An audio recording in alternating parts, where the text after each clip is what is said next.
नमस्कार, आप देख रहे हैं न्यूज 18। मैं हूं आपके साथ मेनका चौधरी। 10 कदम में आपका स्वागत है। इधर पश्चिम एशिया में तनाव के बीच भारत के लिए राहत की खबर है। ईरान ने भारत के झंडे वाले तेल टैंकर्स को स्ट्रेट ऑफ हॉर्मुज से गुजरने की अनुमति दे दी है।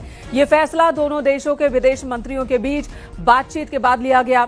हॉर्मुज दुनिया के सबसे अहम समुद्री रास्तों में से एक है। दुनिया का बड़ा हिस्सा तेल और गैस इसी रास्ते से होकर जाता है। भारत भी अपनी तेल जरूरतों का बड़ा हिस्सा इसी रास्ते से मंगवाता है। ईरान के इस फैसले से भारत को बड़ी राहत मिली है। अब भारत के टैंकर बिना रुकावट के इस रास्ते से आ जा सकेंगे और कच्चे तेल की सप्लाई पर कोई असर नहीं पड़ेगा।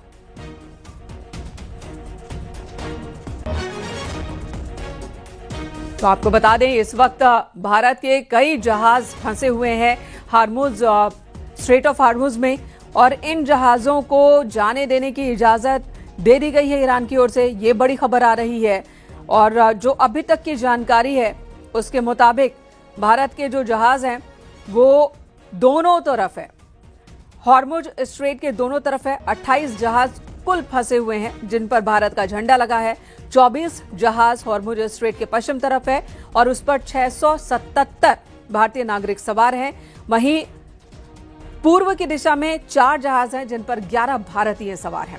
इससे पहले ईरान ने भारत के एक जहाज पर, जो कि थाईलैंड से भारत के लिए रवाना हुआ था, उस पर हमला किया था, अटैक किया था, जिसकी निंदा की भारत ने और भारत के विदेश मंत्री ने बात की। और अब ईरान से खबर आ रही है कि किसी भी भारतीय जहाज को ईरान नहीं रोकेगा।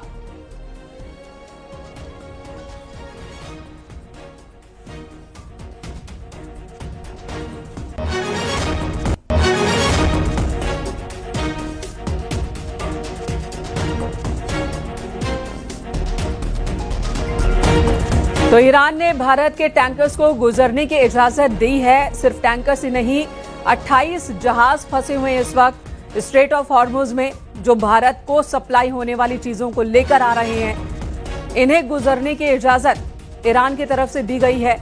ये बहुत बड़ी राहत की खबर है। इससे पहले एक जहाज पर ईरान की ओर से अटैक किया गया था।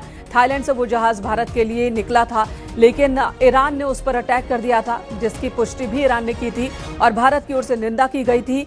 और साथ ही भारत की ओर से ये कहा गया था कि जो कॉमर्शियल जहाज हों उन पर अटैक करने से बचना चाहिए ईरान को। आम नागरिक होते हैं उसमें और उनकी सुरक्षा भी खतरे में पड़ जाती है ऐसे में।